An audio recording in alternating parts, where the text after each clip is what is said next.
10월 16일 함께 나눌 하나님 말씀은 예레미야 48장 36절로 47절 말씀입니다. 하나님이 깨트리시는 자고하고 오만한 그릇. 긴 본문인 48장 마지막 부분을 함께 나누게 됩니다. 48장은 모압에 대한 말씀이지요. 모압이라고 하는 이 나라는 처세술에 강한 나라로 지금까지 확인되었습니다.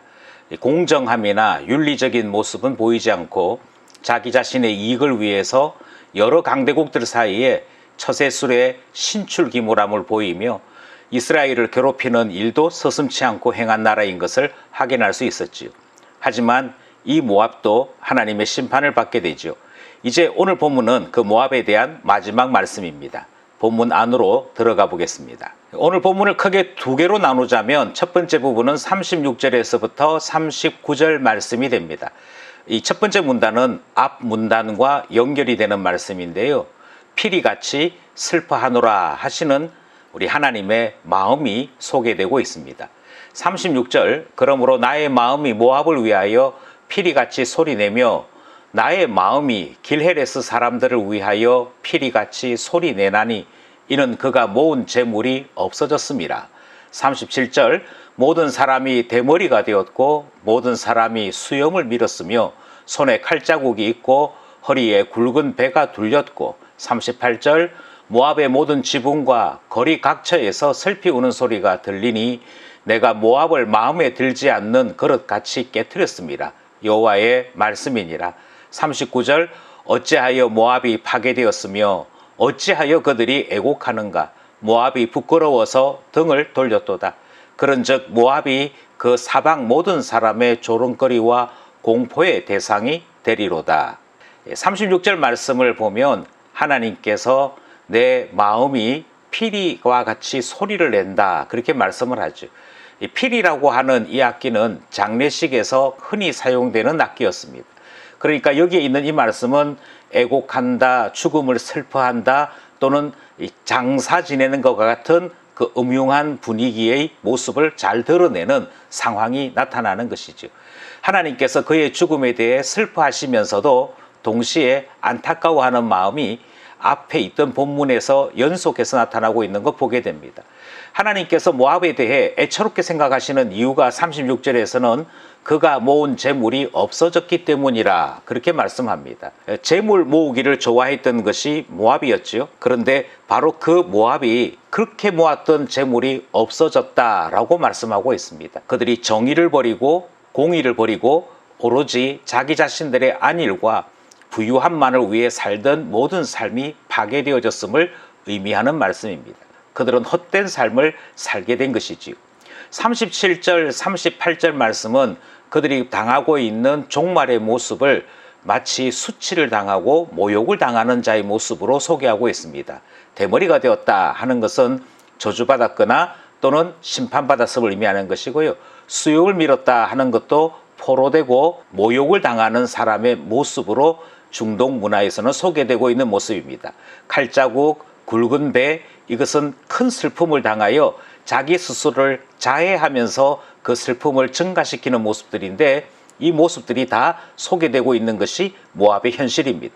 따라서 38절에 있는 것처럼 모든 지붕, 모든 거리에서 슬피 우는 소리가 들리고, 이 모든 모습들은 하나님께서 그릇을 깨뜨리듯이 심판받는 것을 말씀하는 내용이지요. 39절 말씀은 처세술에 뛰어났던 모압이 어떻게 파괴되었고 또 애곡하게 되었는가 라고 하는 반문을 하면서 모압의 이와 같은 패망의 모습이 지켜보고 있던 모든 사람들에게서 조롱거리가 되고 공포의 대상이 된다 하는 말씀으로 맞춰지고 있지요. 이것은 그들의 멸망이 다른 모든 사람들에게 슬픔이거나 애처로움이 되는 것이 아니라 조롱과 공포의 대상이 된다라고 하는 이 말씀 속에서 모압의 처세술은 다른 이웃나라에 분노를 일으켰음을 보여주는 증거가 됩니다. 결국 그들은 헛된 것을 추구하며 헛된 삶을 살았음을 보여주고 있는 것이죠. 이제 두 번째 문단인 40절에서부터 47절 말씀을 살펴보려고 합니다. 모압의 멸망이 왔다라고 하는 말씀입니다. 40절, 이는 여호와의 말씀이니라. 보라, 그가 독수리같이 날아와서 모압 위에 그의 날개를 펴리라. 41절 성읍들이 점령을 당하며 요새가 함락되는 날에 모압 용사의 마음이 산고를 당하는 여인 같을 것이라. 42절 모압이 여호와를 거슬러 자만하였으므로 멸망하고 다시 나라를 이루지 못하리로다. 먼저 40절에서부터 42절까지 말씀을 살펴보면 하나님께서 모압의 자만으로 멸망을 이루시는 것을 살펴보게 됩니다. 하나님께서 모압을 멸망으로 이끌 때 사용한 도구는 바벨론입니다. 이 바벨론이라고 하는 것을 알 수 있는 것은 40절에 독수리 같이 날아와서 라고 되어 있는 이 말씀이지요.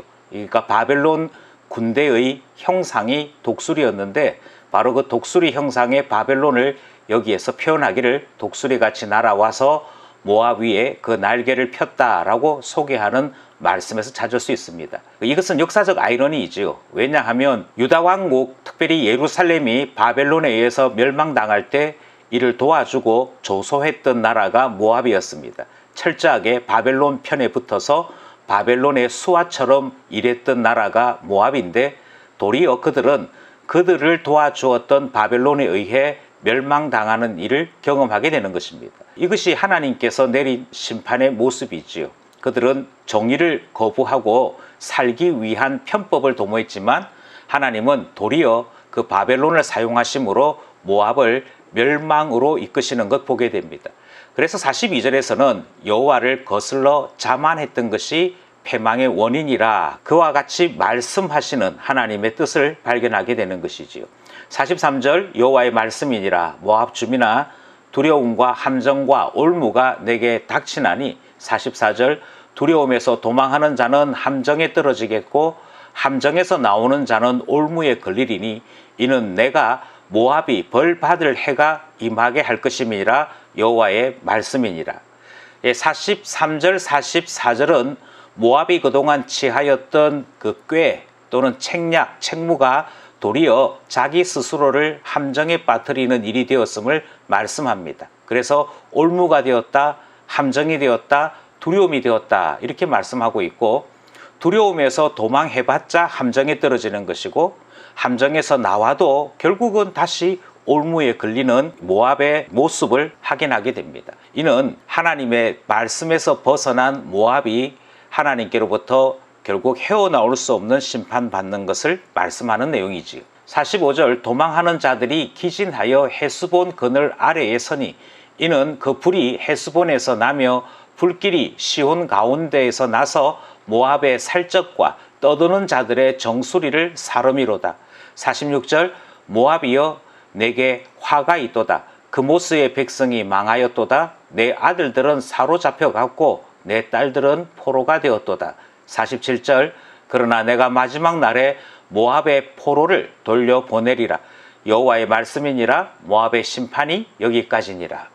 45절 말씀에서 헤스본이 등장을 합니다. 헤스본은 모압 국가에서 보자면 북쪽 지경에 있는 큰 도시인데요.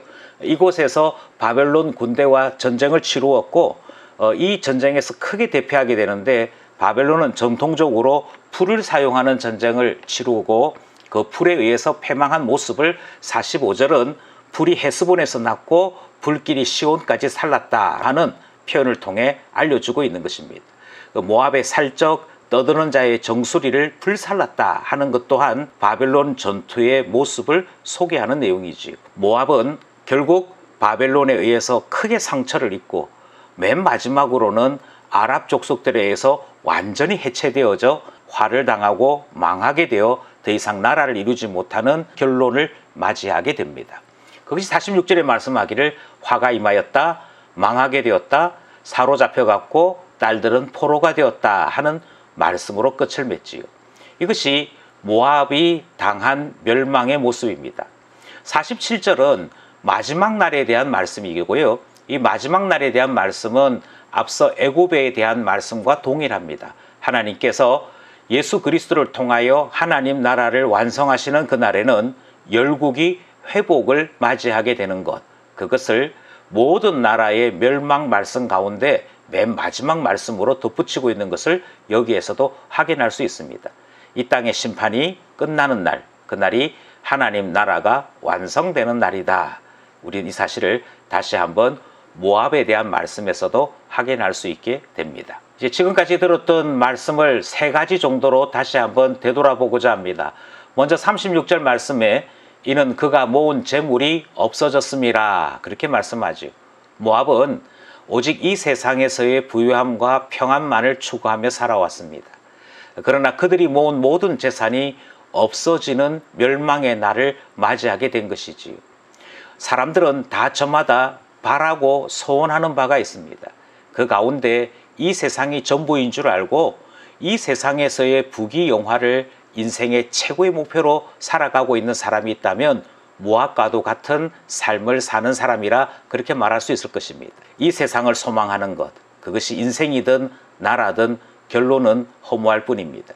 이 모든 것은 불타고 없어질 것을 모압이 보여주었기 때문이지요. 참된 것을 소망하고 영원한 것을 소망하는 우리 되기를 원합니다. 두 번째로 42절 말씀에 여호와를 거슬러 자만하였으므로 멸망하고 라는 말씀이 등장합니다. 모압은 그들 스스로가 이스라엘이 아니라고 계속 생각을 했습니다. 도리어 이스라엘에 대해서는 신경질적인 반응을 보였고 아무 상관이 없는 나라임을 수시로 드러내고자 했지요. 하나님에 대해서도 그들은 하나님은 이스라엘의 신이고 자신들은 그모스를 섬기는 나라와 민족이라고 스스로 주장했습니다. 그러니 하나님과는 아무 상관없다라고 계속해서 주장했던 나라와 민족입니다.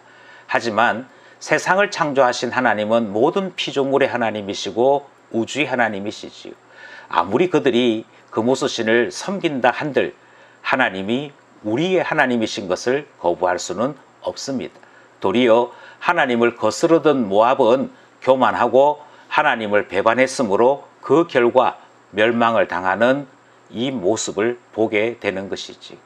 모든 피조물은 창조주이신 하나님을 섬겨야 합니다. 하나님을 모른다 하는 것은 자만한 것이며 교만한 것이지요. 그리고 그 결론은 멸망인 것을 다시 한번 확인하게 됩니다. 하나님을 섬기는 것, 하나님을 믿는 것은 하나님의 피조물 된 우리 모두의 책임이요 의무라 그렇게 말할 수 있는 것이지요. 신앙은 마땅히 행할 바임을 다시 한번 기억하는 우리 되기를 원합니다. 마지막으로 46절 말씀에 모압이여 내게 화가 있도다 그모스의 백성이 망하였도다 하는 말씀을 생각하고자 합니다. 48장은 모압이 심판을 받았다고 결론을 맺습니다. 그리고 동시에 그모스의 백성이 망한 것이라고도 말씀합니다. 교만하고 우상 숭배하며 또 자기 스스로를 자랑하던 모압이 어떤 결론을 맺게 되는지를 성경이 말씀하고 있습니다. 모압에게 화가 있었고 멸망이 있었습니다. 그들이 그렇게도 섬기던 그모스는 그들의 백성을 돌아보지 못했습니다. 이것은 모든 불신자들이 또 모든 우상 숭배자들이 하나님 앞에 어떤 결론을 맞이할는지를 말씀하고 있는 것이지요. 우상 숭배, 그것은 멸망의 길임을 다시 한번 깨닫게 됩니다. 오늘 큐티의 제목과 같이 자고하고 오만한 그릇은 깨어질 수밖에 없음을 우리는 말씀을 통해 배우게 되었습니다.